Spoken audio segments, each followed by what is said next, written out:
Fique por dentro do que acontece na sua cidade. Esporte, denúncias, comunidade, informações ao vivo.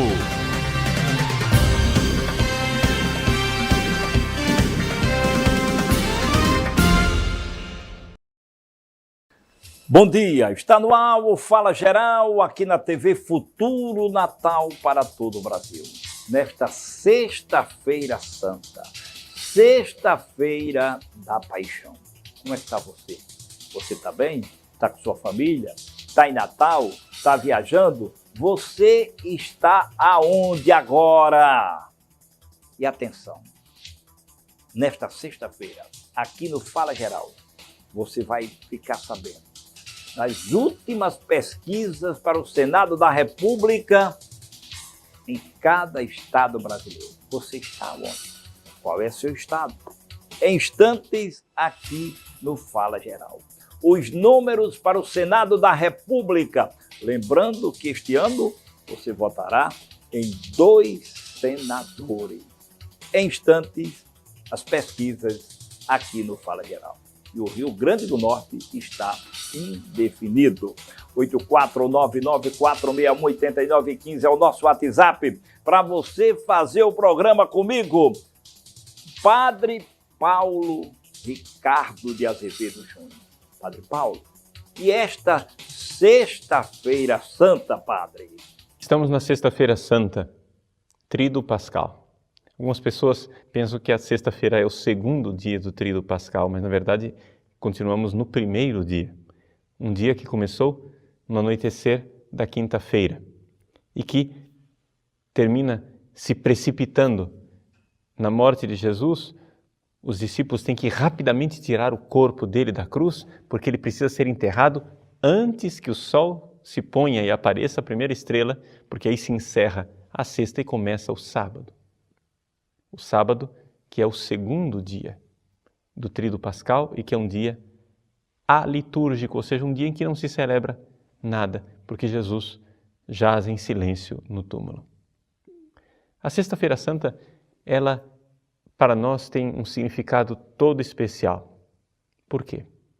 Porque aquela missa que nós celebramos na quinta noite, a missa da instituição da Eucaristia e do lava-pés, aquela missa, ela continua. Continua quando nós celebramos a paixão do Senhor. Vejam que a celebração da paixão, ela começa em silêncio. O padre entra em silêncio na igreja, se prostra diante do altar e não faz o sinal da cruz sequer. Assim como a missa de quinta noite terminou sem sinal da cruz. É a continuidade, é uma continuação. O padre celebra ali a paixão de Cristo, em profunda continuidade com o sacrifício eucarístico que ele começou na quinta noite. Vejam, nesse dia, nós somos chamados a olhar para o Cristo crucificado. Sim, Deus, o próprio Deus, que morre, que se entrega por amor a nós. Que sentido tem isso?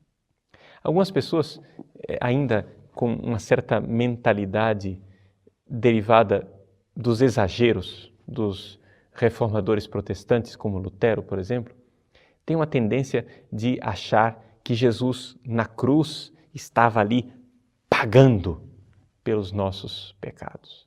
Jesus estava recebendo toda a ira de Deus, e a ira de Deus foi esmagadora contra Jesus na cruz, para então aplacar a sede de vingança de Deus. Essa mentalidade, na verdade, ela não é correta. Veja, existe sim algo de reparador. Jesus está, com o seu sacrifício da cruz, reparando, sim, os nossos pecados. Está, de alguma forma, pagando o preço dos nossos pecados, mas de uma forma bem diferente. Em que sentido? No sentido que os nossos pecados ofendem a Deus. Ou seja, Deus quer ser amado por nós. Imagine a ofensa de um filho quando o pai amorosamente faz tudo por esse filho e o filho desdenha o amor do pai e diz: não me importo com você, eu quero sair dessa casa, eu estou farto de você, eu não quero saber de você mandando em mim, e vira as costas para o pai com uma ingratidão imensa e nega tudo aquilo que o pai fez por ele. Pois bem, isso certamente ofende o coração do pai. Por quê? Porque o pai amou, o pai se entregou, o pai deu a vida inteira por aquele filho, gostaria de ser amado de volta. E aquela atitude de ingratidão do filho o fere. Então isso é uma coisa importante para a gente entender o sacrifício da cruz. Nós precisamos entender que o nosso pecado feriu Deus. Mas não porque nosso pecado seja tão grande a ponto de atingir Deus, mas é que Deus se rebaixou tanto a ponto de nos amar. E por isso fica ferido quando nós não o amamos de volta. Não é? Existe essa realidade de que Deus gostaria que nós amássemos de volta. Só que Deus, Criador do céu e da terra, que poderia criar todos os mundos possíveis, tem uma coisa que Ele não pode criar. Tem uma coisa que Ele é impotente, que Ele fica de mãos atadas. Ele não consegue criar o amor da criatura. Por quê? Porque amor é livre. E só vai acontecer se nós quisermos. Veja, Deus pode nos dar um coração capaz de amar, a graça para vencer o pecado e amar. Deus pode fazer tudo para a gente amar a Deus de volta. Mas Ele fica esperando a nossa liberdade. Se Deus nos forçasse que nós o amássemos, isso não seria amor, não é verdade? Seria uma brutalidade, porque o amor é livre. É aí então que Deus vence este impasse de uma forma extraordinária. Ele se faz homem. E já que o homem não o amava, o Filho de Deus se faz homem para que um homem ame a Deus de volta. Eis aí, no sacrifício da cruz, nós vemos o coração humano plenamente amoroso, que ama a Deus de volta. E fazendo isso, Jesus está tomando o nosso lugar. Nós, que com os nossos pecados não amamos a Deus, Ele ama Deus no nosso lugar. E com isso nos redime. Se nós nos unirmos a Ele, se nós nos unirmos a esse sacrifício redentor, se nós nos abraçarmos a esta cruz, estamos nos abraçando àquele que foi capaz de amar Deus de volta. Então estamos salvos. Então voltamos à comunhão de amor. Nesse sentido, Jesus pagou os nossos pecados. Não no sentido que Deus o esmagou com uma vingança irada, mas no sentido de que nós merecíamos um castigo, porque somos culpados. Veio um inocente, tomou o nosso lugar. E esse inocente amou Deus de volta. Por isso, a cruz não é punição, a cruz é sacrifício de amor. Ao olharmos e ao adorarmos a cruz nesta Sexta-feira Santa, lembremos isso. Jesus não está sendo punido pelo Pai. Jesus está se oferecendo em sacrifício de amor e amando de volta este Pai por causa de nossos pecados. Porque nós não amamos a Deus. Ele amou e isso nos enche de esperança, porque unidos a Ele poderemos também amar. Voltando com Fala Geral, a maior audiência da televisão do Rio Grande do Norte. Nesta sexta-feira, que você está em casa refletindo, meditando, faça o bem. Faça o bem e você tem o bem também. Muita gente que está em casa, olha que Neto, eu estou aqui, mas estou refletindo para pagar minhas contas, as contas bancárias. só segunda-feira, hoje feriado. Pois bem, no Brasil, temos uma diminuição significativa no número das agências bancárias. E no Rio Grande do Norte não é diferente. Veja na tela, no ar. O Brasil tem assistido a uma redução acelerada no número de agências bancárias, movimento que vem impactando diretamente o acesso da população a serviços financeiros. Reportagem publicada pelo jornal Folha de São Paulo no último dia 22 de março mostra que o total das unidades caiu 37% em 10 anos, chegando a pouco mais de 14 mil em todo o país. Segundo o levantamento baseado em dados do Banco Central e do Departamento Intersindical de Estatísticas e Estudos Socioeconômicos, 138 municípios ficaram sem qualquer agência bancária desde 2015, deixando cerca de 6,9 milhões de pessoas desassistidas. Atualmente, 2.649 municípios brasileiros, o equivalente a 48% do total, não contam com atendimento presencial. Em termos populacionais, isso afeta 19,7 milhões de brasileiros, ou 9% da população. O processo se intensificou nos últimos anos, impulsionado pela busca por lucros cada vez maiores no setor financeiro.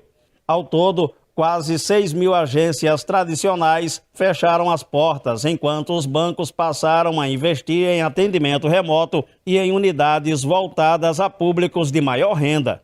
A informação está no site oficial do Sindicato dos Bancários e Financiários de São Paulo. De acordo com o levantamento, no Rio Grande do Norte, 138 cidades estão sem atendimentos bancários presenciais. Conforme o levantamento, o Rio Grande do Norte perdeu 46 bancos, impactando diretamente na vida de 899.858 potiguares.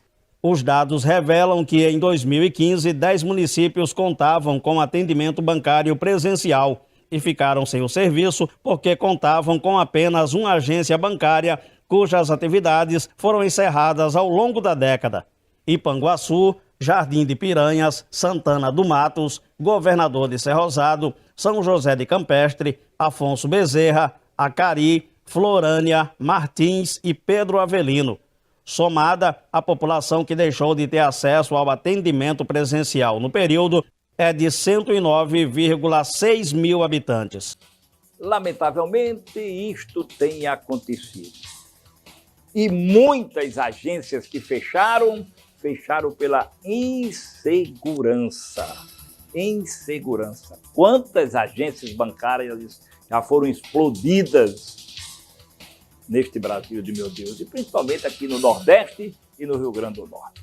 Cidade do interior pequena, um aparato policial pequeno, destacamento policial, como a gente dizia no passado, pequeno, 3 soldados, um cabo, um sargento, a arma já não é tão forte, e aí, meu amigo, os bandidos entram nas cidades muitas vezes com 15, 20, com armas pesadas,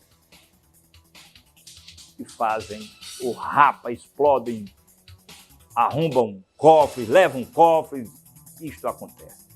Infelizmente, a população é quem sofre. A população é quem paga o pato. E o cidadão se desloca. E como se desloca? Para receber o dinheiro do aposento. É a maioria da movimentação que a gente tem nas cidades do interior. Apesar que tem hoje uma facilitação muito grande com o Pix. Você que está acompanhando o Fala Geral, você que está com a gente, não esqueça, hein? A TV Futuro tem o aplicativo próprio. O nosso aplicativo é TV Futuro. TV Futuro, baixe o nosso aplicativo e acompanhe a TV Futuro em qualquer parte do mundo. Como também tem aqui no YouTube, Fala Geral. Lembrando, de segunda a sexta-feira, às 17h30, Salatiel de Souza com o Cidade Agora. Mas nesta época que a gente vive, a tecnologia. Você que está em casa, tem um Pix para fazer a compra. Você pede no restaurante e chega o seu alimento em casa. Chega em casa. Tem esta facilidade. Mesmo nesta sexta-feira santa, feriado, a gente tem boa parte aí. Você quer comprar, mas está fechado. Comércio fechado. O restaurante está aberto. Mas a gente tem ainda aquelas bodeguinhas do interior. Aquelas bodeguinhas do interior do estado que dão uma recordação. Como esta bodeguinha que você vai conhecer agora, a bodeguinha do seu Arruda. Acompanhe na tela do Fala Geral, no ar. Aqui, pessoal, no coração da rua São Sebastião, nós temos uma bodega original, antiga. Seu Arruda, é raridade você ainda ver uma bodega hoje em dia, principalmente com tudo original, o balcão, a balança, o baleiro. Seu Arruda, muito bom dia.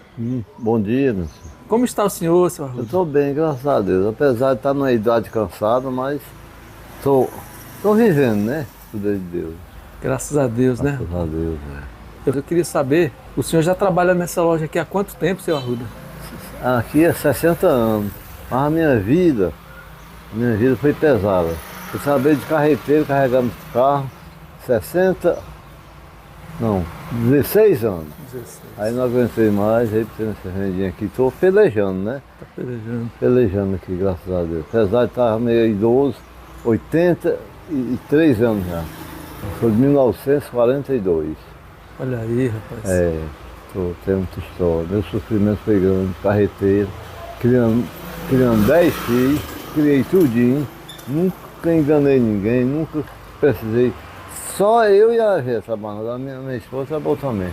Ela trabalhava no barracão fazendo de comer para muita gente, né? Nas antigas. Aí depois ela saiu de lá, foi trabalhar no hospital 25 anos. Mas aqui nós estamos vivendo, né? Apesar de ver tudo arrebentado, a dor na coluna e tudo, mas estamos vivendo, fazer o quê, né? Nós estamos nas mãos de Deus. Aposentados. Aposentados, todos dois, mas eu aposento na Eucaristia, acaba no meio da viagem. É mesmo.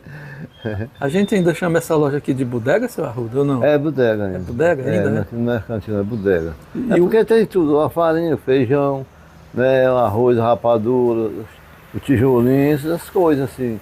Né? A broa, que é das antigas também. Aquele tempo E esse balcão aqui? bem novinho, tá com 60 anos. 60 anos? 60 anos e tá do jeito que foi feito ainda tá, porque a madeira é boa. Claro, menino, essa aqui tem valor, porque não se acaba nunca. E aquele baleiro lá, o senhor pode me mostrar? O quê? Aquele baleiro lá, onde ainda tem umas balinhas lá naquele antigo. O que é o Bombom. bombom bola? Aqui chama bombom, a gente É chama bombom, balinha. é bombom, é. Aqui, pessoal, olha que legal, esse balcão aqui, Balcãozinho original. Das antigas, né, de madeira. Eles pediram para eu mudar, mas eu não mudo não. Aqui não pode dar um murro que não se quebra, né? Pode deixar que é uma relíquia. Não é da cidade. Pastilheiro ré também, ó. Tudo de madeira.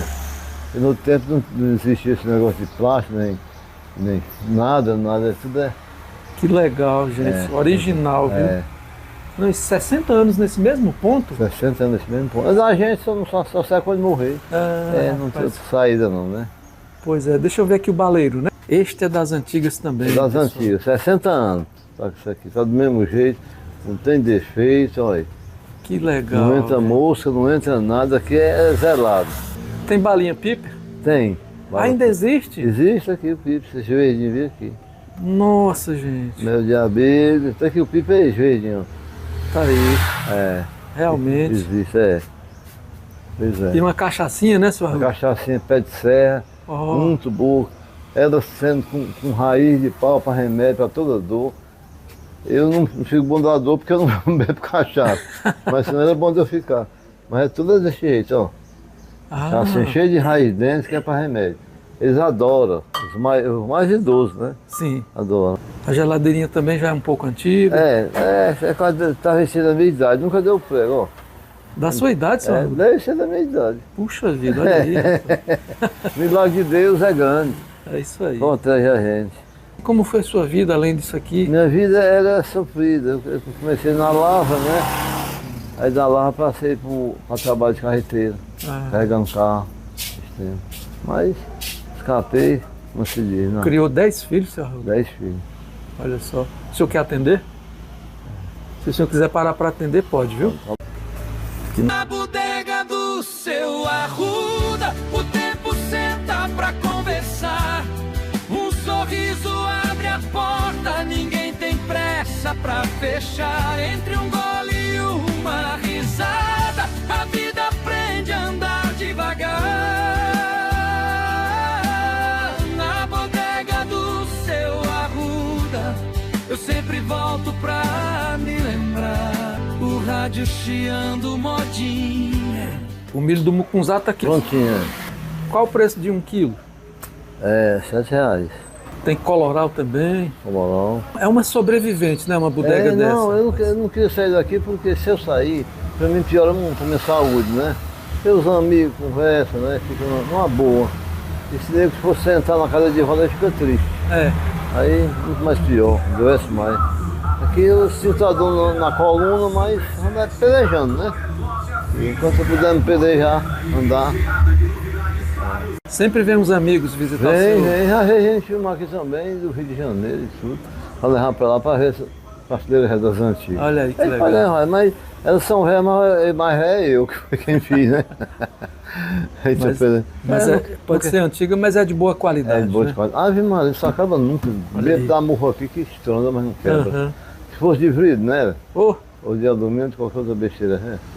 e tem as cadeirinhas antigas também, Eu também. de couro, né? Tu sabe do acampamento do tempo do meu casamento. É mesmo? É, mas não se acaba não. E hoje foi plástico, aguenta nada. É. Pô, não acha bonito não, mas eu, gosto meu, eu deixei, né? Não acha bonito? Pô, não acha bonito não, porque é seguro. Isso aqui é uma raridade, é relíquia. Não se acaba não. Se de plástico, quando se acaba um, se quebra e tudo. Mas isso daqui eu quero ver. Pois é. As coisas mais antigas são mais fortes, né? Nem comparam. Pois é.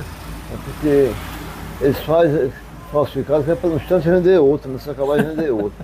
Isso aqui faz para nunca mais comprar outro, é a vida. Olha o balcão, gente, a consistência. A balança também é idosa, né, senhor? Mas é que eu já comprei ela já velha. Mais velho do que o senhor? Porque eu já comprei ela já velha. Olha aí, rapaz. Ainda está vivendo.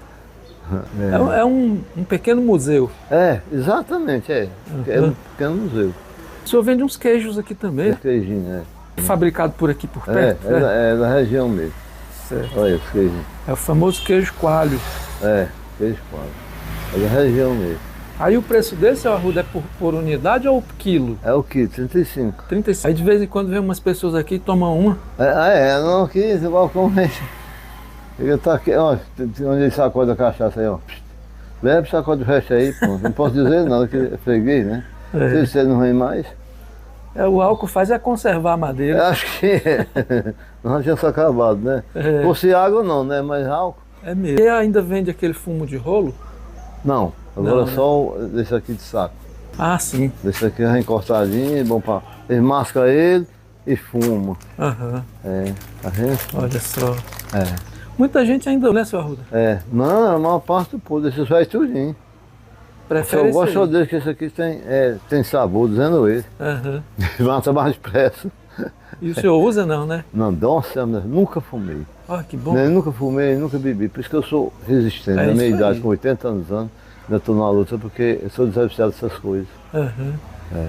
Que beleza, rapaz. Nossa. Se eu bebesse, ia tipo, tá tudo no mato. E os filhos estão todos por aqui ou tem alguns fora? Não, tem. Só tem aqui os homens, as mulheres estão tudo no mundo. Tem uma Brasília e 2 no Rio. Eu aqui tem um aqui e tem 3 homens aqui. Só é homem, botou os 3 aqui. Criar 10 filhos não é moleza não. Porque tudo esperando uns passarinhos para um bico aberto.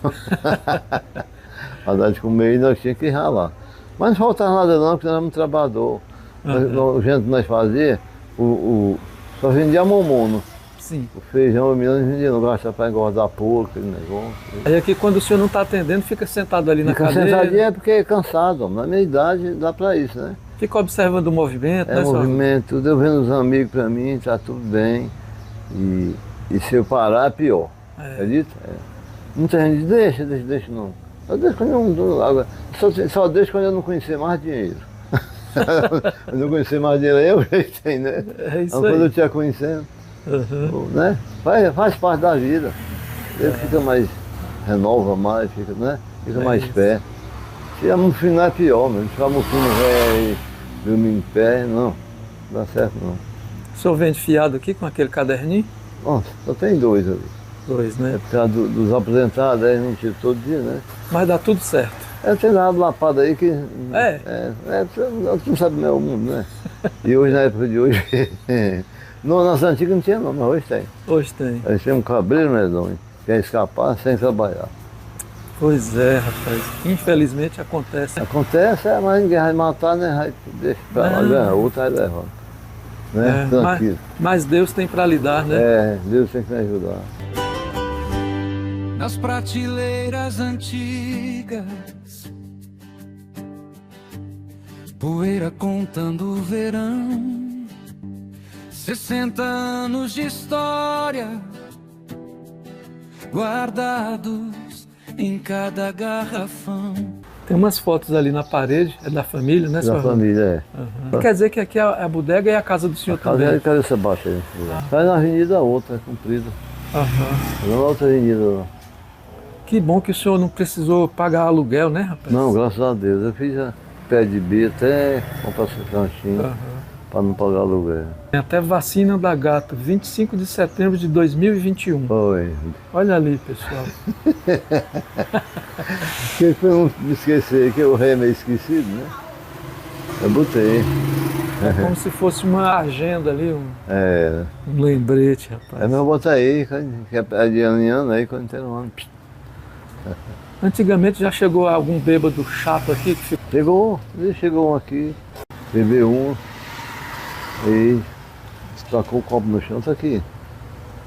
Achou ruim? Não, achei foi bom. Um modo meio doce. Nossa. Achei bom porque já tá rachado, já ia se quebrar mesmo. Aí fez embora. Tem que ser esperto. Tem que saber Eu sair. nasci para um copo, morreu matar para um copo, vou lá com isso. E nem para um trago, para beber, não pago porque eu não quero. Aí eu vou dizer, não, tá bom, compadre. Tá bom, quer mais uma? Quer mais? Bom dia. Bom dia. Quer mais outra? Seu Arruda é divertido, rapaz. É isso Tem aí. que fazer isso assim aí. mesmo, né? Não pode entristecer, porque não tá sadio, né? É isso aí. Isso aí é o fininho? É o fininho, aqui é tijolinho, aqui é rapadura. Aqui se chama aqui é coxa de moça. Coxa de moça. E a Aqui o broa? leite aqui é as boas. A broa é muito tradicional. né? Boa é. A broa é boa. É boa, boa é boa. E aquela bolacha fogosa, o senhor vendia? Não, vendia de primeiro, agora não rende mais não. É porque as padarias, tem uma padaria bem pertinho aqui, nada dessas coisas assim não rende mais, que nem pão, nem nada, não rende que a padaria aqui vizinho, né? Então vamos comprar na padaria mesmo. Rua São Sebastião. No centro. Pois é, gente, que legal, que simpatia o seu Arruda. Legal. O senhor quer mandar algum recado para os parentes e amigos? Não, quero mandar uma lembrança para todos meus amigos, meus irmãos, que moram um no Piauí, e mora outro no Juazeiro. Pois é, digo que eu estou tudo bem, só estou meio rodado, né? Mas É da vida, né? tá aí animado ainda, quer se sentar já? Tá bom, faz um pedacinho já, né? Se marca um velhinho aqui. Aí é aqui onde o senhor passa as manhãs batendo papo, sentado aqui. Acho bom. Não, você sai daqui pra mim, a minha acaba mesmo. Acho bom pra ter papo, um amigo, né? Aí faz parte da vida. Tá bom, seu Arruda. Muito obrigado, viu? Nada, suas ordens. Foi um prazer enorme conversar com o senhor. Pois é. Acho que vai encontrar pouco velho, porque os velhos da minha idade, morreu quase tudo. Morreu meu patrão de Mocó, morreu o Dima, morreu o Joaquim Cucinho, morreu o Eude, morreu o Serrinha. Só tem eu, parece, não sei. Não sei, não. Parece que esses velhos mais velhos, tudo já viajaram. Parabéns, seu Arruda, resistindo o tempo, que beleza, que saudade, dá uma recordação grandiosa, dá uma recordação muito grande. Aí o senhor tem de tudo, tem aquele bate-papo agradável, Eu sou da era da bodega, hein? Eu sou da era da bodega. Depois veio mercadinho, hoje os grandes supermercados, os atacarejos grandes, os atacadões, os shoppings, mas ainda tem a bodeguinha resistindo, uma bodeguinha de Seu Arruda. Olha, novo imposto para você que está acompanhando o Fala Geral ficar sabendo, você que tem seu imóvel alugado, você que tem o seu imóvel alugado, você que sempre aluga, tem um novo imposto na área, hein? Daqui a pouquinho, após os comerciais, no ar.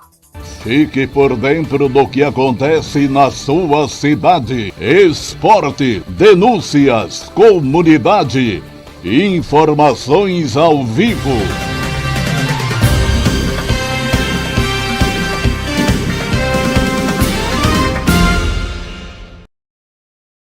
Alô, você que me acompanha no programa O Povo na TV, canal 14.1, de segunda a sexta-feira, às 13h50, nós temos encontro marcado com as principais notícias do estado. E você é o nosso convidado. Programa Povo na TV. É Madeira Leão. Nessa terra de gente bonita e abençoada, Marisol, amor e alegria, uma dor gelada. Uma marca que foi construída com muito suor. É com Dori que eu vou, assim é muito melhor. É com Dori que eu vou, mais sabor, mais frescor. É com Dori que eu vou. Olá, povo querido de Natal, povo querido do Rio Grande do Norte, eu sou Carlos Santos e te faço um convite importante. Assista de segunda a sexta o Roda Livre, das 19 às 20 horas, aqui na TV Futuro, a TV que mais cresce no Rio Grande do Norte. Tem um tema sempre do seu interesse. Alô, pessoal, é todo domingo, às 18 horas, na TV Futuro 14.1, a nossa TV Cultura, programa O Forró. Já começou, meu filho! O melhor programa de forró do Brasil e o maior do mundo. É aqui, todos os domingos, com sempre grandes atrações, não é isso, Canalinha? É isso, Forró Pé de Serra, os melhores trios de forró do Nordeste do nosso Brasil. No programa O Forró já começou!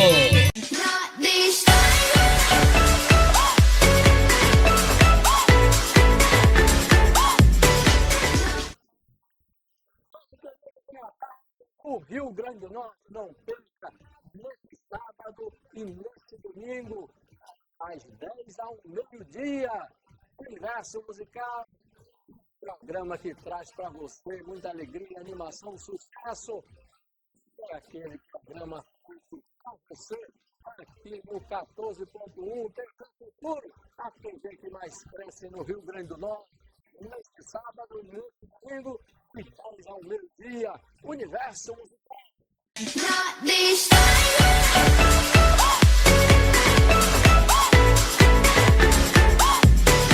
Fique por dentro do que acontece na sua cidade. Esporte, denúncias, comunidade, informações ao vivo.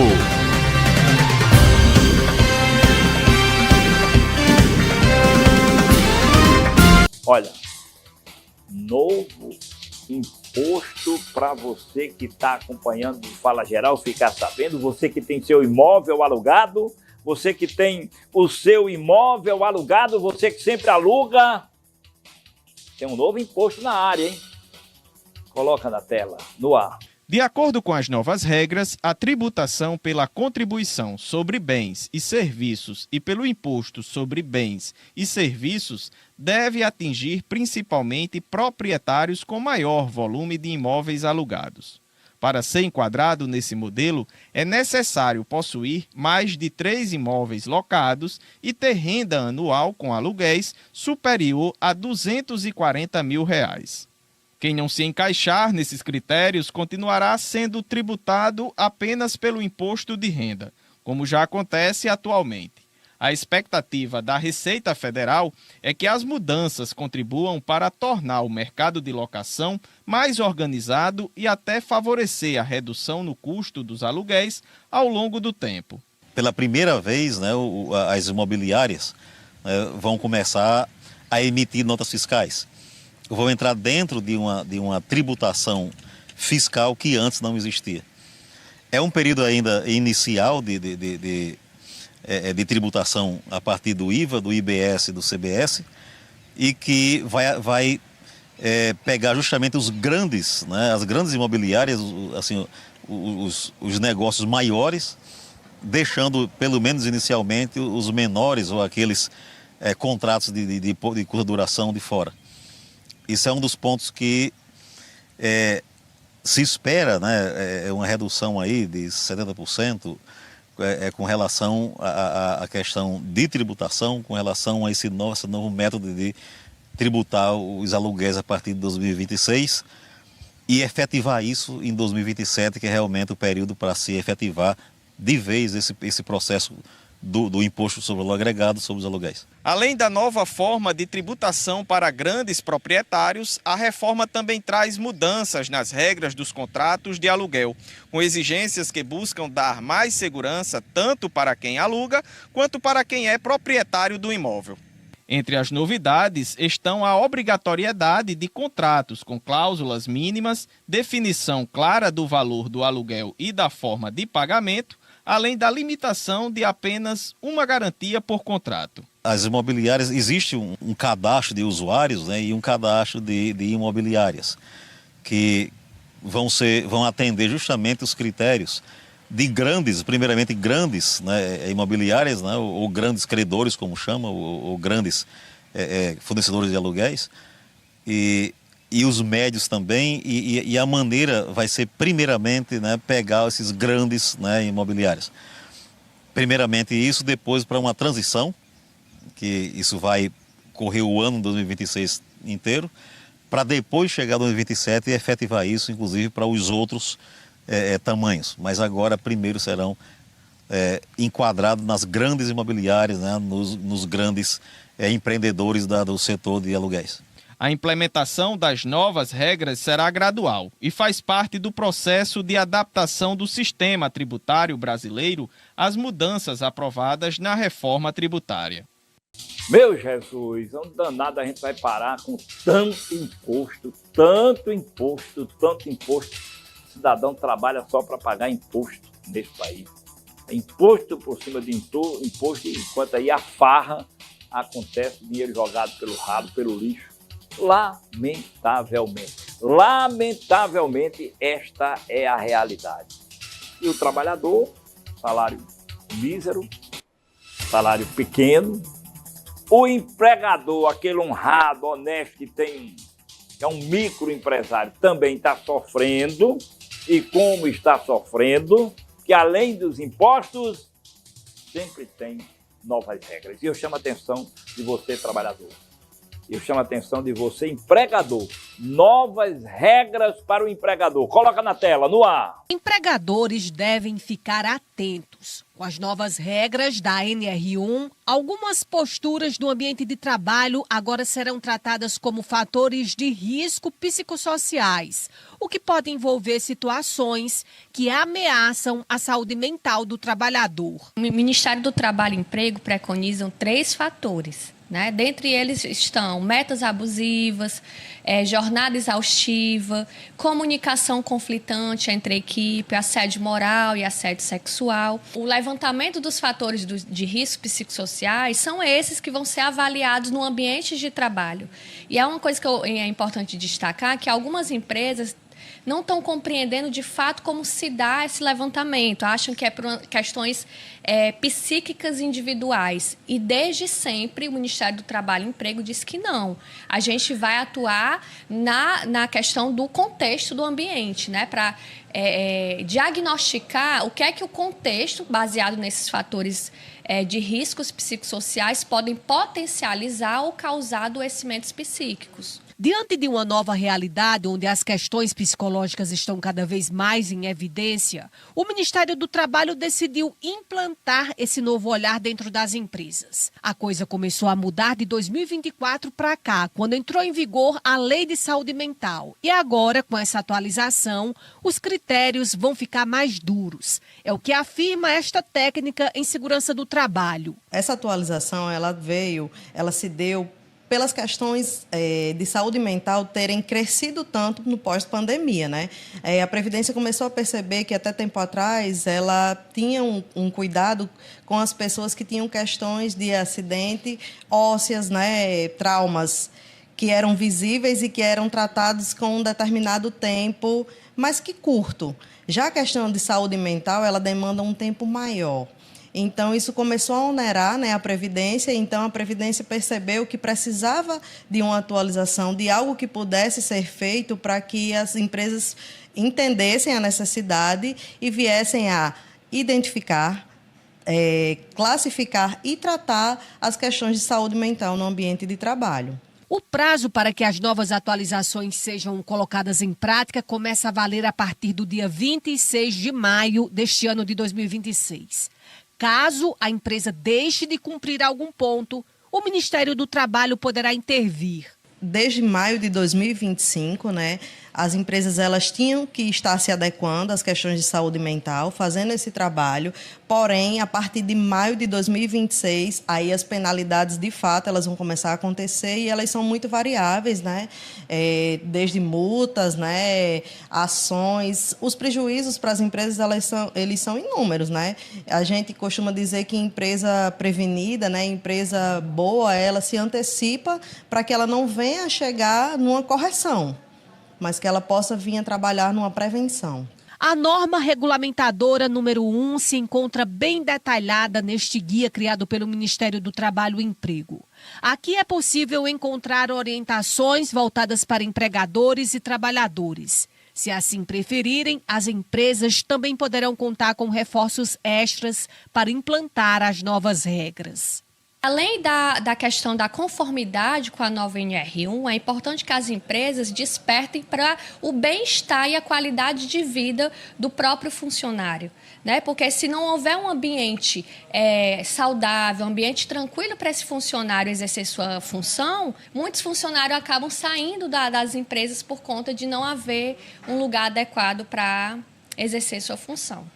E a gente sabe muito bem que é o trabalhador que sustenta o nosso país. É o microempresário, pequeno empresário, aquele que rala no dia a dia para pagar impostos. Este é quem movimenta a economia do nosso país com dignidade. 8499468915 é o nosso WhatsApp, é o WhatsApp do povo, é o Fala Geral.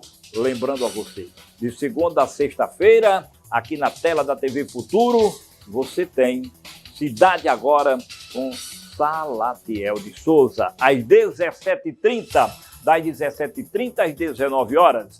E às 19 horas, Roda Livre, Carlos Santos e convidados. Carlos Santos e convidados, Roda Livre. Olha, você está esperando. Pesquisa, as últimas pesquisas que foram realizadas para o Senado da República. As últimas pesquisas. Saiba agora, na tela do Fala Geral, quem é que é o favorito? Quem é que, no momento, já que a pesquisa é um momento e nem sempre é aquele momento exato, mas veja, quem está à frente para o Senado da República, no seu estado, no ar. A eleição de 2026 promete ser uma das mais importantes das últimas décadas para o Senado Federal.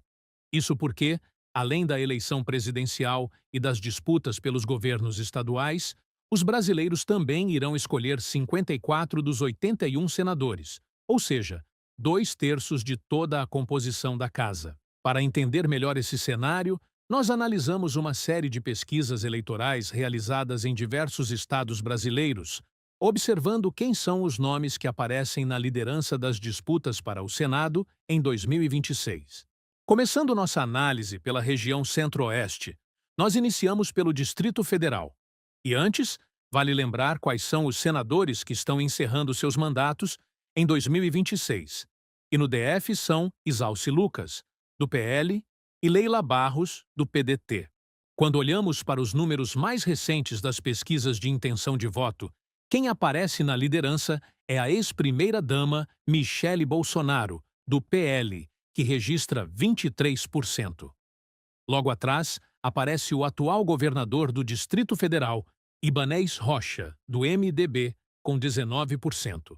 Na sequência surge Leila do Vôlei, do PDT, que aparece com 15%, tentando buscar a reeleição. Enquanto na quarta posição aparece a deputada federal Érica Cocai, do PT, com 10%. Saindo do DF e chegando em Goiás, vemos que os senadores que estão encerrando seus mandatos são Jorge Cajuru, do PSB, e Vanderlan Cardoso, do PSD.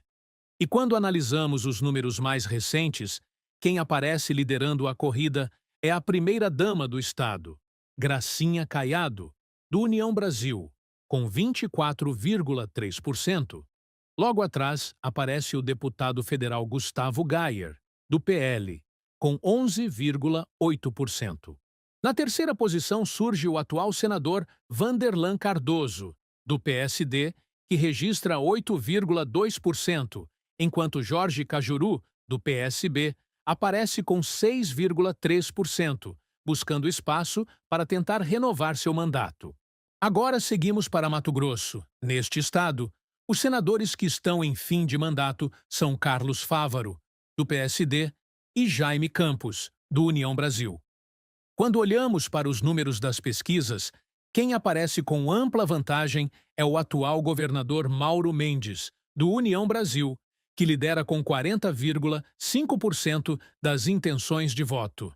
Na sequência, aparece a deputada estadual Janaína Riva, do MDB, com 23,4%, consolidando-se como o segundo nome mais competitivo nesse momento. E para fechar a região centro-oeste, nós vamos agora para Mato Grosso do Sul, cujos senadores que encerraram seus mandatos são Nelsinho Trade, do PSD, e Soraya Tronic, do Podemos. Nas pesquisas mais recentes, quem aparece na liderança é o ex-governador Reinaldo Azambuja, do PL, com 20%. Logo atrás, aparece o atual senador Nelsinho Trade, do PSD, com 18,6%, indicando que ele segue competitivo na tentativa de renovar seu mandato. Na terceira posição, aparece o ex-deputado estadual Capitão Contar, do PL, com 17,4%, mostrando que a disputa pelas duas vagas está bastante apertada neste momento. Agora nós deixamos o centro-oeste e avançamos para a região sul do Brasil, onde começamos nossa análise por Santa Catarina.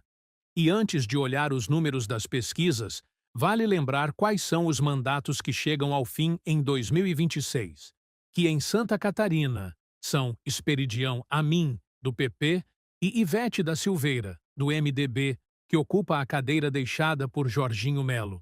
E quando analisamos os números mais recentes, quem aparece na liderança é a deputada federal Carol de Tone, do PL, com 28,6%. Logo atrás surge o ex-vereador do Rio de Janeiro, Carlos Bolsonaro, do PL, com 25%, o que indica que o partido do ex-presidente Jair Bolsonaro pode chegar muito forte no estado. Na terceira posição aparece o senador Esperidião Amin, do PP, que registra 16,3%, enquanto muito próximo dele aparece o ex-prefeito de Blumenau, Décio Lima, do PT, com 16,2%. Agora, seguimos para o Paraná, onde, como de costume, começamos pelos senadores que estão em fim de mandato.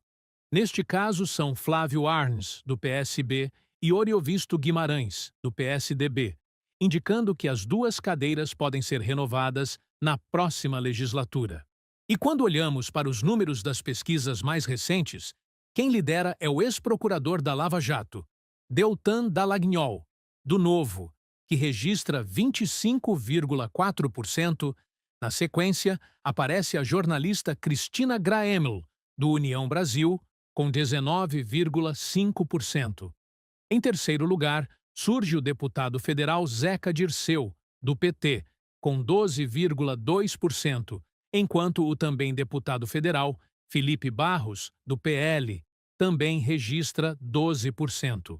E para fechar nossa análise da região sul, chegamos no Rio Grande do Sul, onde os senadores que encerram seus mandatos são Luiz Carlos Reinze, do PP, e Paulo Paim, do PT. E olhando para os números das pesquisas, quem aparece na liderança neste momento é o governador Eduardo Leite, do PSD, que registra 27,7%. Logo atrás aparece o deputado federal Marcel Van Hatten, do Novo, com 22,8%. Na terceira posição surge o também deputado federal Paulo Pimenta, do PT, com 13,2%, enquanto na quarta posição aparece a ex-deputada federal Manuela Dávila, do PSOL, com 12,5%. Saindo do sul, chegamos no sudeste, a região mais populosa do Brasil, e, consequentemente, uma das mais estratégicas na disputa pelo Senado, em 2026. E começamos pelo Espírito Santo, cujos senadores que terão seus mandatos encerrados neste ano são Fabiano Contarato, do PT, e Marcos Duval, do Podemos. E quando olhamos para os números mais recentes das pesquisas, quem aparece com ampla vantagem na liderança é o governador Renato Casagrande, do PSB, que registra 30%. Na sequência, aparece o ex-prefeito de Colatina, Sérgio Meneghelli, do Republicanos, com 12%, seguido muito de perto pela ex-senadora Rose de Freitas, do MDB, que aparece com 11%, e logo depois surge a filha de Magno Malta, Maguinha Malta, do PL, com 9%. Agora seguimos para Minas Gerais, o segundo maior colégio eleitoral do país, onde, como sempre, começamos pelos mandatos que chegam ao fim, que são Carlos Viana, do Podemos, e Rodrigo Pacheco, do PSD. E quando analisamos os números das pesquisas mais recentes, quem aparece na liderança é a prefeita de Contagem, Marília Campos, do PT, com 17%. Na sequência aparece Alexandre Silveira, do PSD, com 13%, seguido por Carlos Viana, do Podemos, que registra 12% na tentativa de renovar seu mandato. Também com 12% aparece o ex-vereador de Belo Horizonte, Marcelo Aro, do PP. E agora, chegamos no Rio de Janeiro, onde os senadores que estão em fim de mandato são Carlos Portinho e Flávio Bolsonaro, ambos do PL. E quando olhamos para as pesquisas mais recentes, quem aparece liderando a corrida é o governador do Rio de Janeiro, Cláudio Castro, do PL, com 29,2%. Na sequência, aparece a deputada federal Benedita da Silva, do PT, com 15,1%, e o deputado federal Pedro Paulo, do PSD, com 7,2%. E para fechar a região sudeste, chegamos no maior colégio eleitoral do Brasil, São Paulo, onde os senadores que encerram seus mandatos são Mara Gabrilli, do PSD, Giordano, do MDB.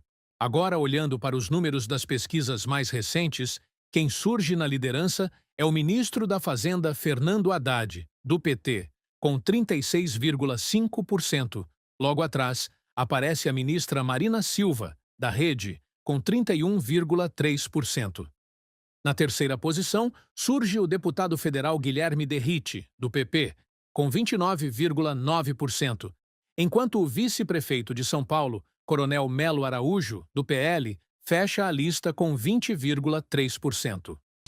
Lembrando a você que está acompanhando o Fala Geral, que aqui no Rio Grande do Norte o quadro está indefinido.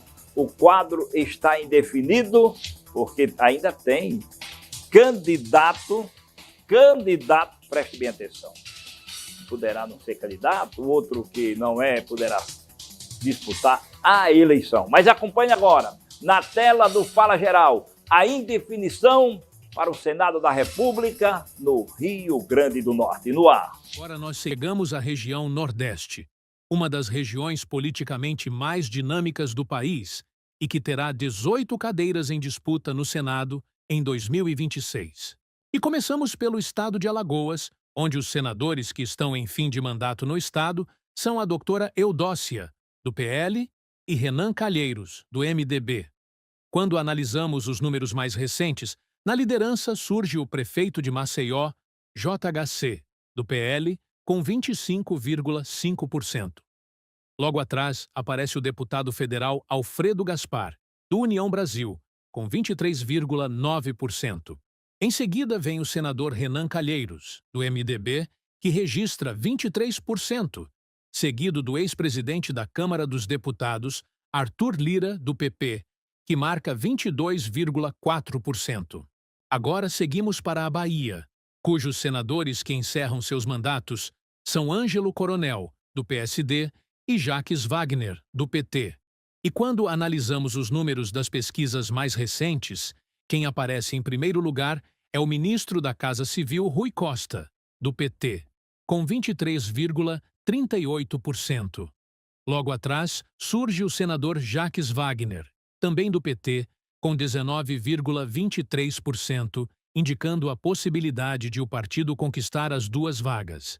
Na sequência, aparece o ex-ministro João Roma, do PL, com 12,43%, enquanto Ângelo Coronel, do PSD, marca 10,5%.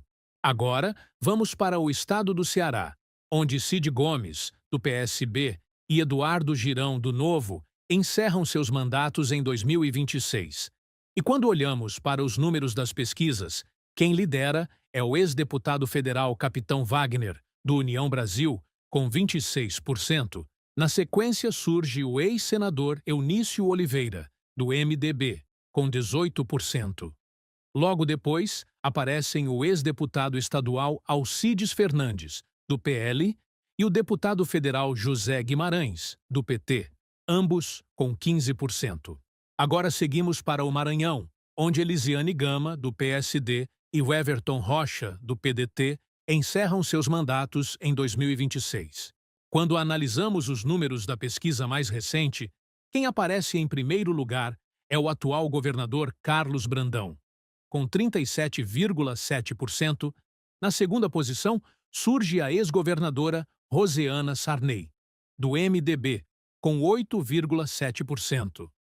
Na sequência, aparecem o senador Everton Rocha, com 7,1%, e o ex-senador Roberto Rocha, com 6,7%.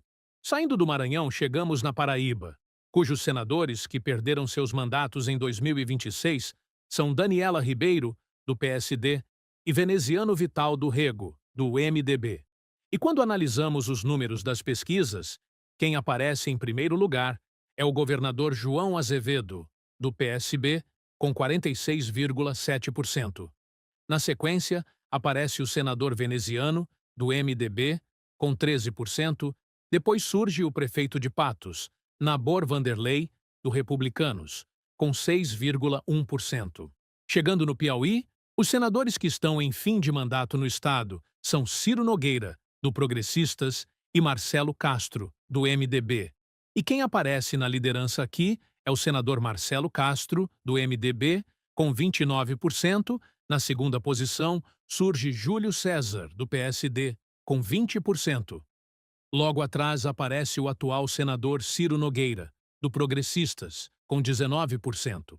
Agora, seguimos para o estado do Rio Grande do Norte, cujos senadores que encerram seus mandatos são Stevenson Valentim, do PSDB, e Zenaide Maia, do PSD. E quando analisamos os números mais recentes da pesquisa eleitoral, quem aparece na liderança é justamente o senador Stevenson Valentim, do PSDB, com 22,3%.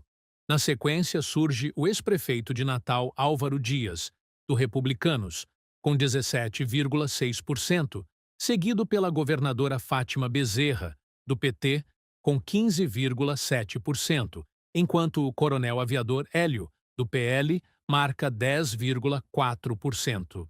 Seguindo nossa análise, chegamos em Sergipe, onde os senadores que estão em fim de mandato são Rogério Carvalho, do PT, e Alessandro Vieira, do MDB. E quando olhamos para os números da pesquisa mais recente, quem aparece na liderança é Rodrigo Valadares, do União Brasil, com 14%. Logo atrás aparece o ex-prefeito de Aracaju, Edivaldo Nogueira, do PDT, que também tem 14%. Na sequência surge o ex-senador Eduardo Amorim, do Republicanos, com 12%, seguido pelo ex-deputado federal André Moura, do PSD, com 11%. E encerrando nosso giro pelo Nordeste, desembarcamos em Pernambuco, onde os senadores que encerram seus mandatos são os senadores Fernando Dueire, do MDB, e Humberto Costa, do PT. E quem aparece na liderança no estado é o senador Humberto Costa, do PT, com 24%. Logo atrás, surge o ministro Silvio Costa Filho, do Republicanos, com 21%, enquanto na terceira posição aparece o ex-deputado federal Anderson Ferreira, do PL, com 19%, também totalmente inserido na disputa. Agora nós avançamos para a região norte do Brasil, uma região que, apesar de possuir menor população em comparação com outras partes do país, tem um peso extremamente relevante na composição do Senado, já que 14 cadeiras estarão em disputa na região, o que pode alterar significativamente o equilíbrio político da casa. E começamos pelo Acre. E primeiro, vale lembrar quais são os senadores que estão em fim de mandato no estado: os senadores Márcio Bittar, do PL, e Sérgio Petecão, do PSD. Agora, olhando para os números mais recentes da pesquisa eleitoral, quem aparece na liderança é o governador Gladson Camelli, do Progressistas, com 26,2%. Na segunda posição surge o senador Márcio Bittar, do PL, com 13,1%. Logo atrás aparece Jorge Viana, do PT, com 12,5%, seguido muito de perto pela ex-deputada federal Mara Rocha, do Republicanos, com 12,2%.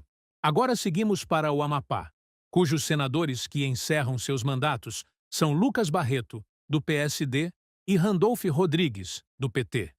E quando analisamos os números das pesquisas mais recentes, quem aparece na liderança é Raíssa Furlan, do Podemos, com 33%. Na sequência, aparece o senador Randolph Rodrigues, do PT, com 20%, enquanto na terceira posição surge Lucas Barreto, do PSD, com 14%. Seguindo nossa análise da região norte, chegamos no Amazonas, onde os senadores que estão em fim de mandato são Plínio Valério, do PSDB, e Eduardo Braga, do MDB. E analisando os números da pesquisa mais recente, quem aparece na liderança é o deputado federal capitão Alberto Neto, do PL, com 22%. Logo atrás aparece o senador Eduardo Braga, do MDB, com 20%. Também com 20%, surge o governador do Amazonas, Wilson Lima, do União Brasil, mantendo-se totalmente inserido na disputa. Desembarcando em Rondônia, vale lembrar quem são os senadores que estão em fim de mandato no estado. São eles: Marcos Rogério, do PL, e Confúcio Moura, do MDB. E olhando para os números da pesquisa mais recente, quem aparece na liderança neste momento é a deputada federal Silvia Cristina, do PP, com 18,3%.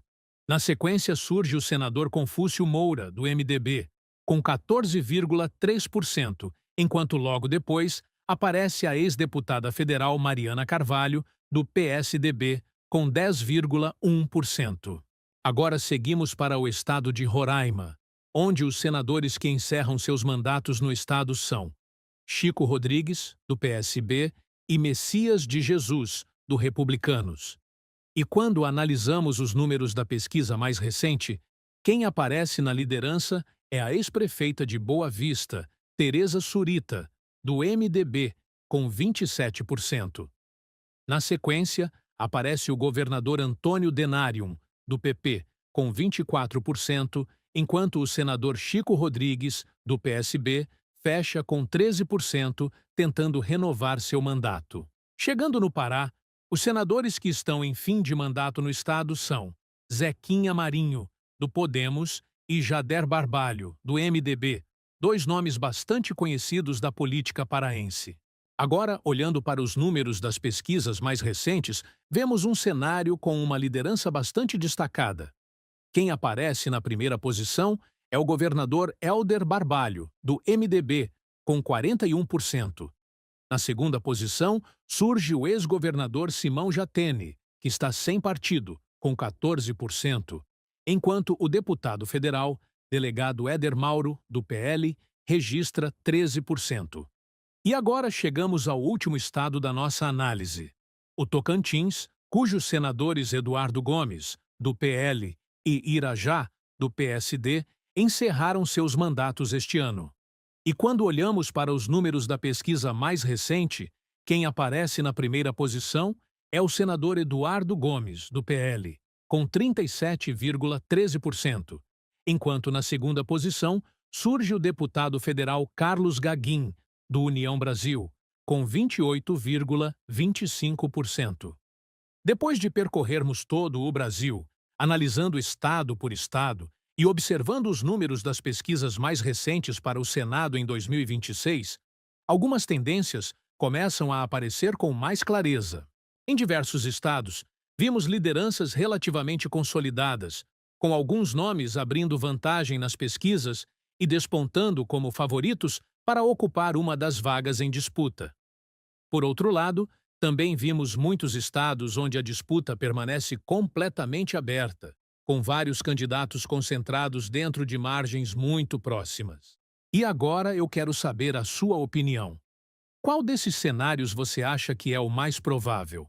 A oposição realmente conseguirá ampliar sua bancada no Senado, ou o governo ainda pode reverter esse quadro até 2026? E no seu estado, quem você acredita que tem mais chances de conquistar as duas vagas ao Senado? Lembrando que apareceu o nome de Álvaro Dias como pré-candidato ao Senado. Por quê? Porque as últimas pesquisas tinha ele como pré-candidato ao Senado. Ele é pré-candidato agora ao governo do estado do Rio Grande do Norte. Mas o quadro está indefinido, porque estas pesquisas que a gente mostrou para você aqui do Rio Grande do Norte e nos outros estados foi um levantamento, foi um apanhado das últimas 5 pesquisas que foram realizadas, que foram publicadas, feitas com muito cuidado, com muita atenção, para depois fazer aí um balanço e a gente apontar para quem está aqui na tela do Fala Geral os números, os dados e os vitoriosos. Após os nossos comerciais, a gente vai ter aqui a presença do doutor Antônio Gomes. E atenção, ele vai contar para nós, nesta Sexta-feira Santa, os sinais, aqueles sinais que acontecem, que surgem, aqueles primeiros sinais para o Alzheimer, esta doença danada. Demência, Alzheimer, daqui a pouquinho, após os comerciais, no ar. Fique por dentro do que acontece na sua cidade. Esporte, denúncias, comunidade, informações ao vivo.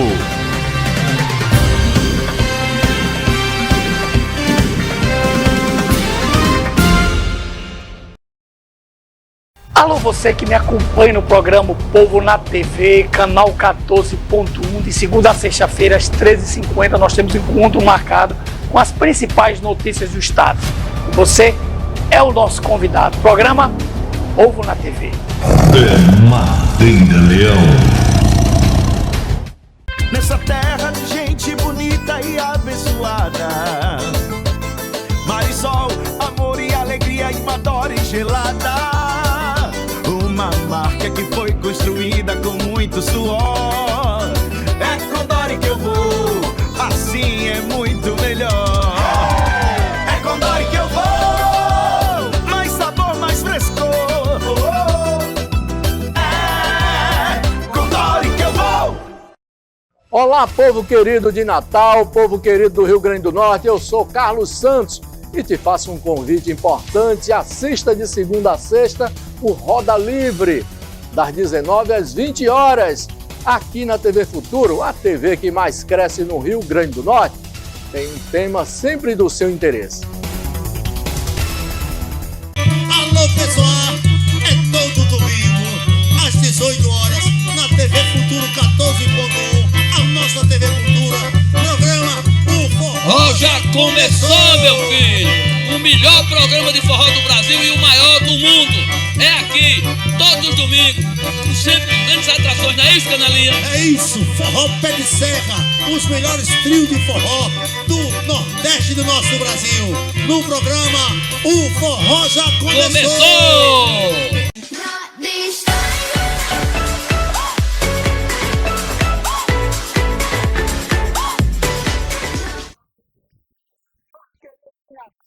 O Rio Grande do Norte não perca neste sábado e neste domingo, às 10 ao meio-dia. Universo Musical, um programa que traz para você muita alegria, animação, sucesso. É aquele programa para você, aqui no 14.1, TV Futuro, a TV que mais cresce no Rio Grande do Norte, neste sábado e neste domingo. E 10 ao meio-dia, Universo Musical.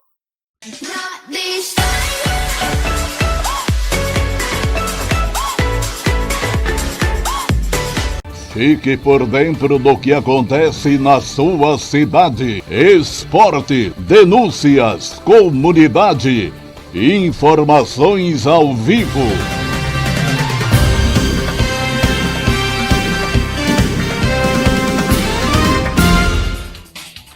Voltando com Fala Geral aqui na TV Futuro Natal, a maior audiência da televisão do Rio Grande do Norte. Nesta sexta-feira, Sexta-feira Santa. Como é que está você? Está em casa? Olha, tinha uma época que na Sexta-feira Santa a pessoa não tomava nem banho. Já pensou? Tomava nem banho. Tem aquela tradição de não comer carne. A tradição de não comer carne. Outras pessoas não varriam a casa. A vassoura ficava lá no canto de parede e não varria a casa. Tudo isso aconteceu. Eu vivi esta época, gente. Minha avó lá no interior, lá em Paulo Pé, minhas avós, meus avós, aquela... Enfim. Padre Leonardo Wagner, nesta Sexta-feira Santa, na tela do Fala Geral, no ar. Eu vou falar para vocês sobre algumas curiosidades da tradição da Semana Santa. Ou seja, como é que os nossos antepassados, nossos avós, bisavós, eles viviam a Semana Santa? Como é que a Semana Santa era vivida? Primeira coisa que eu gostaria de destacar é que antigamente, quando eu falo antigamente, não estou falando da antiguidade cristã, né, dos primeiros séculos. Estou falando de 50 anos atrás, 60 anos atrás. A Semana Santa era vivida com muita piedade, com muito respeito. Quando eu digo muita piedade, muito respeito, eu me refiro à sociedade como um todo. Então, o Brasil, como um país de grande maioria católica, ele tinha também enraizado no seu coração, na cultura, na sociedade, as suas raízes cristãs. Embora que nem todos fossem católicos praticantes, fervorosos, mas essa cultura católica era bastante enraizada. Então as pessoas viviam profundamente a Semana Santa, seja na cidade, seja no campo, na zona rural, as pessoas tinham um grande fervor e esse fervor se traduzia em algumas tradições que eu vou falar para você agora. Especialmente na Quarta-feira Santa, na Sexta-feira Santa, Quarta, Quinta e Sexta-feira Santa eram os dias mais intensos. Mas a partir do Domingo de Ramos, né, e na Segunda-feira Santa em diante, as pessoas já começavam a viver aquela semana como a semana maior, a semana de mais introspecção, né, a semana de mais piedade. Então não se comia doce, por exemplo, durante a semana inteira, não se comia carne e não se faziam trabalhos exagerados naqueles dias. Especialmente os pais educavam as crianças para que na Semana Santa eles não brigassem e as crianças respeitavam, né? Então não brigassem, não xingassem, não dissessem palavrão, então se colocavam nesse espírito de muita piedade. Na Quarta-feira Santa e especialmente na Quinta-feira Santa, os antigos não tomavam banho, exatamente. E eu vou explicar porque existe um sentido para essas tradições, né? Então não se tomava banho. Na Sexta-feira Santa, de modo especial, não se penteava o cabelo, não podia varrer a casa, né? Não podia fazer esse trabalho de varrer a casa. Na zona rural, a minha avó, por exemplo, é da zona rural, ela me dizia, não se podia ordenhar as vacas, não podia tirar leite das vacas, porque se acreditava que se tirasse leite, sairia sangue no lugar de leite. Então, especialmente na Sexta-feira Santa, ninguém trabalhava, ninguém tomava banho, ninguém penteava o cabelo, se fazia o jejum, não se comia carne. Durante a semana inteira não se comia doce, não tirava leite das vacas, especialmente na Sexta-feira Santa, por ser um dia muito sagrado da morte de nosso Senhor Jesus Cristo. Então, como eu falei, a semana inteira era uma semana de mais silêncio, então se falava baixo dentro de casa, as pessoas eram mais atentas à oração, né, se cuidava para não brigar, para não pecar, para não cometer pecados nesse dia. E a partir da Quinta-feira Santa, então os nossos antigos, nossos antepassados, não comiam doce de forma alguma. Olha que eles não tinham as iguarias que a gente tem hoje, né? Então o doce era o quê? Era rapadura, mel de rapadura, alfinim. Alguém conhece alfinim? Então esses doces antigos, né? Mas eles não comiam de forma alguma qualquer tipo de doce. Até o café era amargo, não se tomava doce.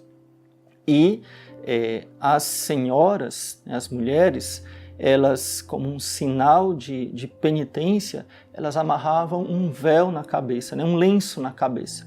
Então, quando você via as senhoras piedosas, né? As senhoras na rua ou mesmo em casa, elas estavam sempre com um véu amarrado na cabeça. Sexta-feira Santa, como eu falei, não se tomava banho, mas também não podia trocar de roupa. Então, na Quinta-feira Santa, né, minha avó me conta, né, na Quinta-feira Santa, as crianças e os adultos já dormiam mais ou menos prontos. Eles não podiam trocar de roupa, então já dormiam com a roupa que eles iam passar o dia e só iam poder tomar banho e trocar de roupa no Sábado Santo. Então, já sabendo que não podiam se arrumar, obviamente que nem pensar em colocar perfume, esse tipo de coisas. Mas isso não era só na zona rural, como a gente pode imaginar, onde as pessoas eram mais católicas, mais piedosas. E aqui eu abro um parêntese interessante, porque hoje nós estamos aqui em 2021, tem essa história da pandemia, do fica em casa, muitas igrejas fechadas, infelizmente. E saiba que naquela época não haviam padres suficientes, assim como hoje, né? São poucos os sacerdotes. Então essas pessoas viviam toda essa piedade, todo esse respeito com a Semana Santa, sem ter padre, sem ter missa, sem ter celebração. Era o modo como eles viviam em casa a Semana Santa. Então havia missa uma vez por mês na comunidade, né? na cidadezinha do interior. E uma vez por mês, se calhasse daquele mês, né? Se a Páscoa, iria ter a Páscoa, senão, enfim, seria naquele dia marcado. Então as pessoas viviam toda essa piedade sem terem o acesso aos sacramentos que nós temos e que nós estamos sofrendo, né, em muitos lugares por causa da pandemia, de não ter acesso aos sacramentos. Na cidade, né, nos grandes centros urbanos, onde haviam sim paróquias, haviam sim vários padres, as pessoas também viviam com muita piedade. Por exemplo, na cidade havia sempre missa, então as pessoas iam todas para a missa. E todas as pessoas confessavam na Semana Santa.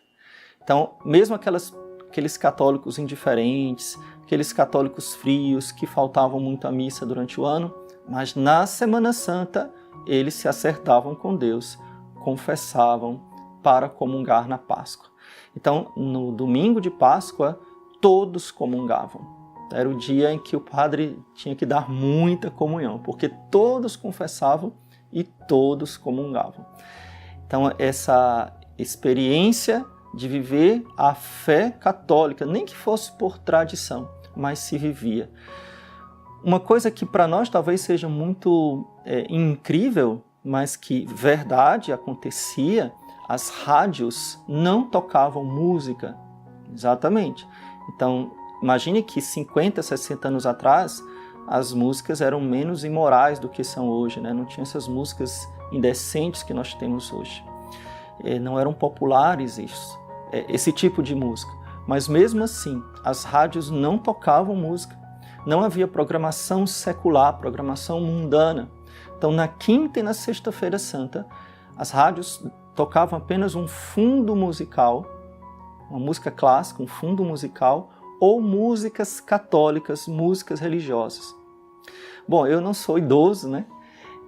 Mas na cidade onde eu morava, em Mossoró, quando eu era criança, por exemplo, então havia um cine, que hoje fechou, hoje em dia não existe mais cinemas, né? Cinemas estão nos shoppings, né? Mas em Mossoró haviam 2 cinemas. Então havia um, era muito famoso, chamado Pax. Olha o nome do cinema, Pax. E esse cinema passava o ano inteiro, todo tipo de porcaria. Eu nunca entrei lá, né? Mas o cartaz não sei o que da Serra Elétrica, filmes dos mais variados possíveis, né?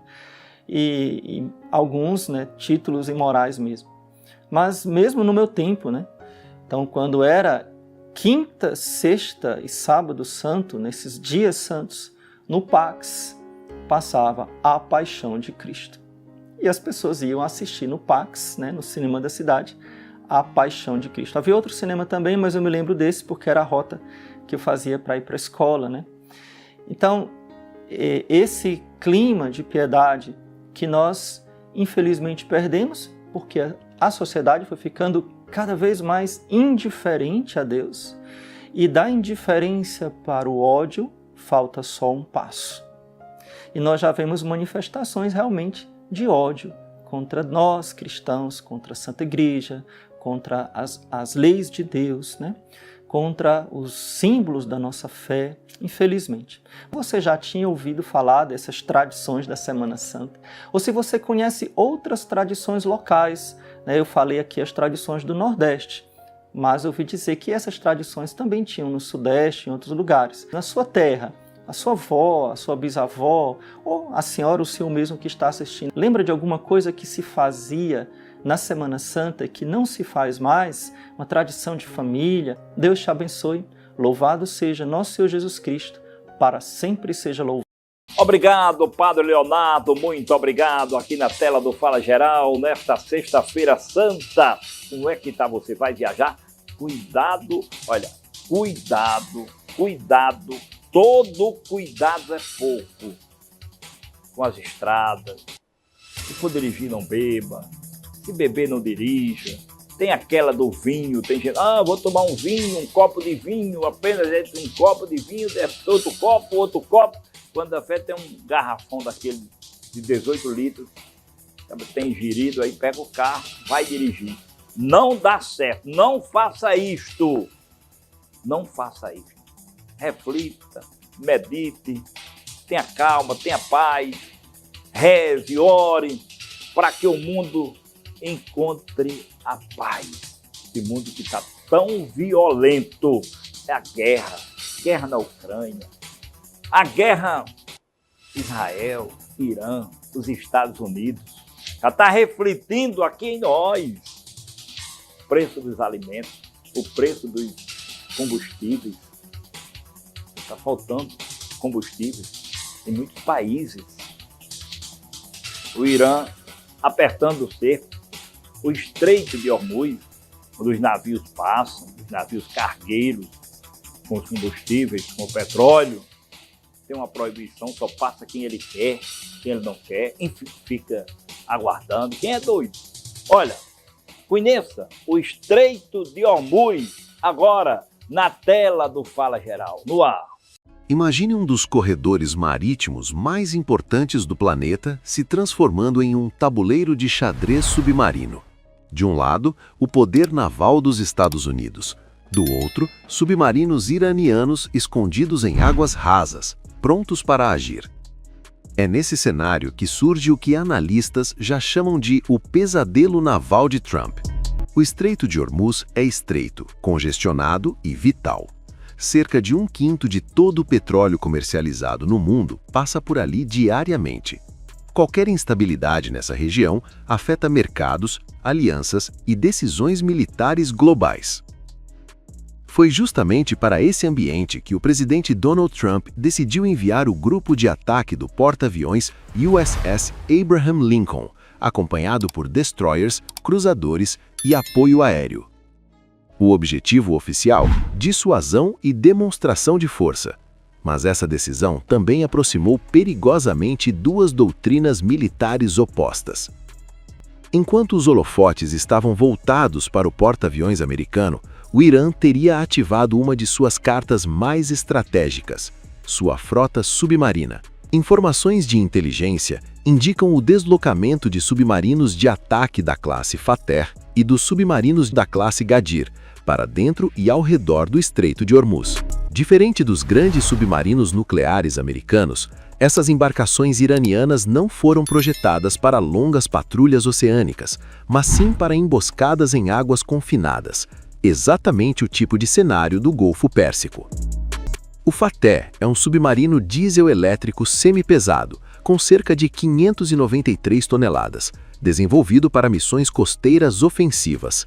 Ele pode operar com 4 ou 6 tubos de 533 milímetros, capazes de lançar torpedos pesados Valfager e até mísseis de cruzeiro antinavio disparados debaixo d'água. Seu alcance operacional permite ameaçar alvos a 200 ou até 300 quilômetros, dependendo do armamento empregado. Em águas rasas, onde a detecção por sonar se torna mais difícil, o Fateh se transforma em um predador silencioso. Ainda mais difícil de detectar é o submarino da classe Gadir. Com apenas 117 toneladas, ele é ideal para operações furtivas. Armado também com tubos de 533 milímetros, pode disparar torpedos Valfager, ou os famosos torpedos supercavitantes Hoot, conhecidos por sua altíssima velocidade. Esses submarinos são perfeitos para táticas de negação de área, dificultar a navegação de navios mercantes e forçar embarcações de guerra a operar sob constante tensão. O envio do USS Abraham Lincoln não significa, por si só, uma guerra iminente, mas a presença simultânea de submarinos iranianos transforma qualquer erro de cálculo em um risco real. Um contato sonar mal interpretado, uma manobra agressiva ou um incidente com navios civis poderia rapidamente escalar a situação. Para Trump, o desafio é claro: demonstrar força sem provocar um confronto direto. Para o Irã, basta mostrar que o custo de uma guerra naval no Golfo Pérsico seria alto demais. No Estreito de Hormuz, não é o maior navio que domina, mas quem consegue permanecer invisível por mais tempo. E enquanto porta-aviões cruzam a superfície, o verdadeiro jogo acontece em silêncio, abaixo das ondas. Um jogo onde um único torpedo pode mudar o equilíbrio do poder global. A gente lamenta profundamente e fazer uma reflexão. É uma insanidade sem tamanho. Guerra. Paz, paz. Para que violência? Paz, paz, paz. Bem, faço bem sem olhar quem. Sexta-feira Santa. Estou ficando por aqui. Se Deus quiser, na próxima segunda-feira estaremos de volta às 10h35 com mais um Fala Geral. Obrigado pela sua audiência, muita paz, muita saúde para você e para toda a família. Bom final de semana e até segunda-feira, se Deus quiser. Boa tarde, Brasil. Fique por dentro do que acontece na sua cidade. Esporte, denúncias, comunidade, informações ao vivo.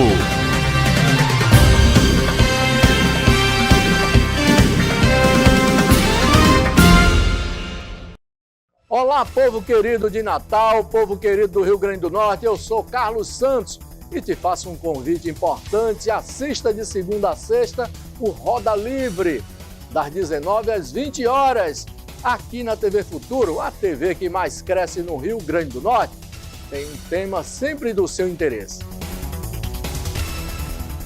É tempo de vida nova, é tempo de esperança. Cristo ressuscitou.